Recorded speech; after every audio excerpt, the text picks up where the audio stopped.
Hi everybody, this is Anne. Carving into clay surfaces is one popular way to decorate pottery. If you do a search on carving, you'll find that there's an abundance of carving tools available in different sizes, shapes, and styles. In this video, I'll introduce you to some of my favorite carving tools and demonstrate how to use each of them on 3 easy feathery designs. For this first project, I'll show you how to create simple eagle feathers. This loop carving tool will work well to give the feathers their details. Over the top of a leather-hard mug, I centered a pre-divided trimming spinner. I want to divide the mug rim into 6ths, starting at the handle. 6ths are indicated by the red mark on the edge of the disc. I used a bamboo stick to extend those divisions vertically down the sides of the mug, a little straighter though than I'm demonstrating. I then steadied my hand and drew horizontal divisions around the rim and the foot. Starting along the first vertical division, I freehanded curved lines like a leaf shape, ending about an inch above the foot border. Along the second vertical division, I drew the same leaf shape but upside down from the foot border to the rim border. I continued this all the way around the mug. If you aren't happy with the pencil marks, you can sponge them off and try again. For the next step, I used Amico Jet Black Underglaze. I brushed thin coats of the black inside each leaf, continuing to add layers until I had a solid coat.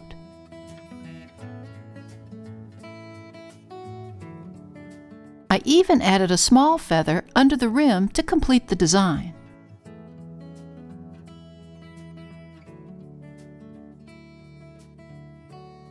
When it was dry, I used the sharp end of my bamboo stick to carve out the center feather shaft. Notice I'm skipping spaces along the line so it's not continuous. This will give the feather the illusion of shadows and imperfections, which is much more realistic in nature.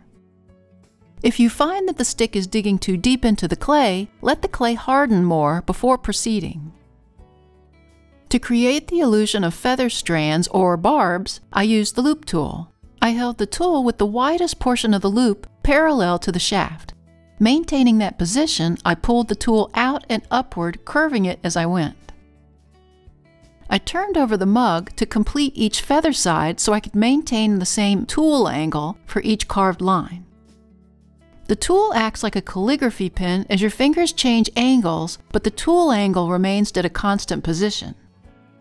I had no specific plan for how many lines to carve down each side. I did make sure that I didn't overlap them, and I like a bit of asymmetry to each mark. I was also careful to always carve the lines pointing away from the bottom of each feather shaft. I tried to make each feather unique with different amounts of lines.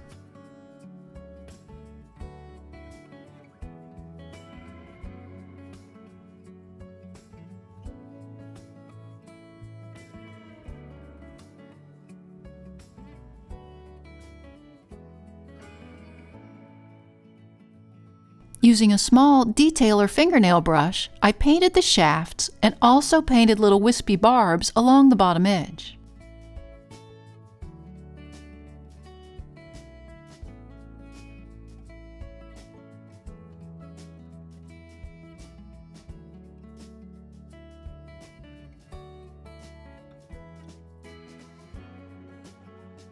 I then painted the rim and the foot borders.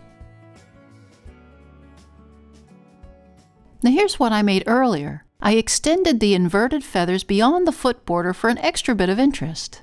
You can see the difference between just that little touch versus the mug we made today, keeping the feathers inside the boundaries. The more variety in your feather shapes and strand lines, the more rich it'll appear. Let's move on to the second project. I'll be carving peacock feathers on a leather-hard vase. I'll be using a V-shaped carver. There are many sizes and designs to choose from. Either of these tools will work. Again, I used my trim spinner to divide the rim of the pot into 10ths, as this is a wider vase. Like the first project, I extended the lines vertically down the sides of the pot and carved each division. Using Amico red-brown underglaze, I painted the inside of the rim and the foot border.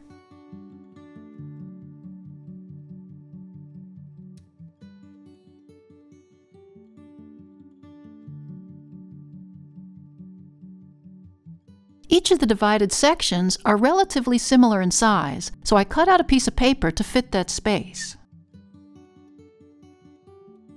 I folded the paper strip vertically in half. I freehanded a half of the peacock eye and strands down the entire length of the paper, making the marks heavy. There's no right or wrong way to make your design. I turned the paper over to the blank side and held it up against a window so the drawn pencil marks showed up. Then I traced all the marks. When I unfolded it, I had a symmetrical peacock feather completed. I turned the paper over and blacked the back with my pencil. Using an ink pen, I traced over the lines, transferring the pencil lines to the pot.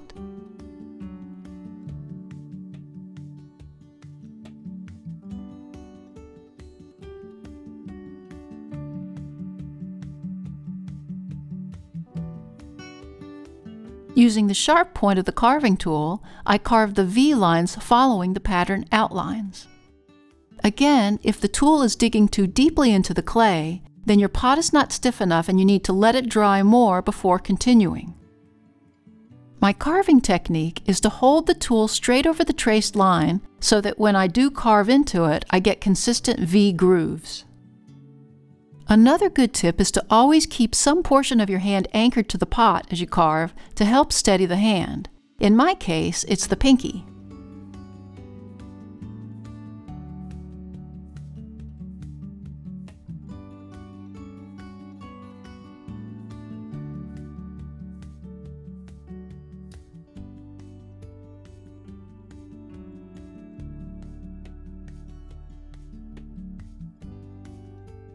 I finished each feather by creating a little spike along the top to point the eye to the rim.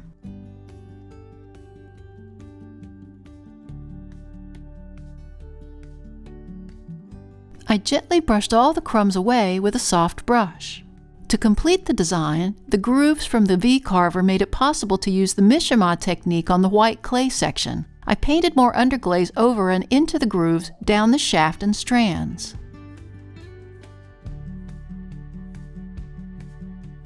When it was dry, I dampened a sponge and wiped it across that area of painted underglaze. The underglaze on the top surface will wash away, while the underglaze in the grooves remains in place.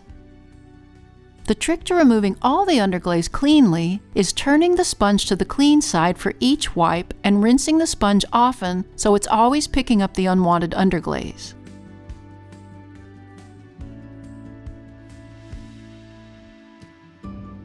Now here's another one that I made where I connected all the feather strands for a continuous line appearance around that white section. You can see that the difference in the underglaze colors, the unique design that you create for your feathers, plus the shape of the pot will give each one a unique personality.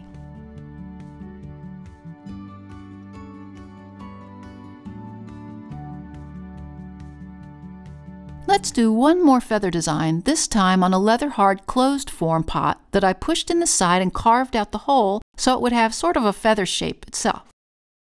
For the carving, I'll use this tiny ball-headed stylus tool. I traced out a large circle shape around the circle-shaped opening of the pot. I painted thin layers of Amico red-brown underglaze inside that circle until it was a solid coat and let it dry. To make the template for this, I folded a piece of paper in half. Starting at the top, I drew half of a feather shape. I then cut it out to create this feather. I placed it on the pot in random spots and traced around the stencil with a pencil. Note that some of the feathers are on the brown section and some of the marks are on the white part of the clay. Any of the feather designs that are on the white section I painted with the red-brown underglaze. Once I had all the feathers I wanted traced around the pot, I began to carve them with the stylus. First I created the shaft, and like in the first project, I added skips in the lines for realism. The stylus point is perfect for the carving on this, as I can make tiny detailed lines for the strands. I began just over the part of the feather that curved downward and made marks angling inward towards the shaft. Again, I left skips in the line designs and spaces between my strands where there might be shadows. On these tiny feathers, I worked symmetrically up and back down each side for my design choice, but there's really no right or wrong.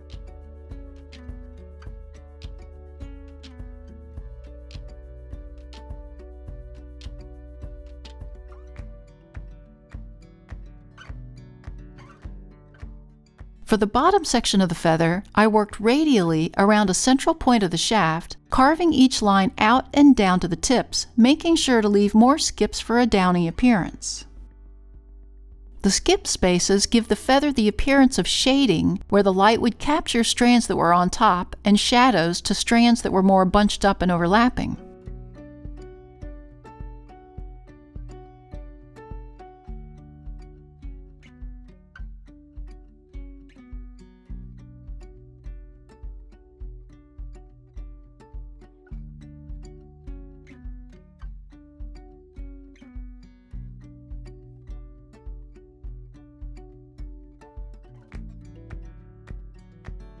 I then outline the entire feather, often leaving gaps where the feather strands would separate. I repeated this for each of the feathers around the pot.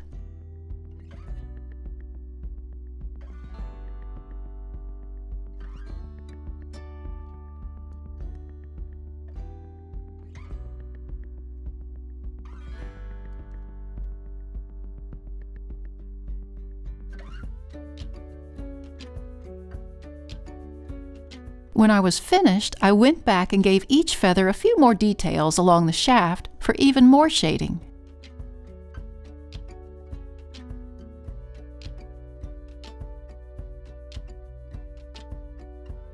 Now here's a vase I made earlier, where you can see that I visually spaced all the feathers around the entire pot and even up at the top. The lines are so tiny that your eye reads all of those lines as a single unit, in this case, a downy feather. Let me know which design was your favorite in the comments section below. I'd love to hear from you. Thanks to the newest members of our Little Street Pottery Research Facility team. If you'd like to join the team and earn a title, click on the Super Thanks button or the link to buy me a coffee. It also really helps us out if you hit that like button and subscribe to our channel. See you next time in the studio.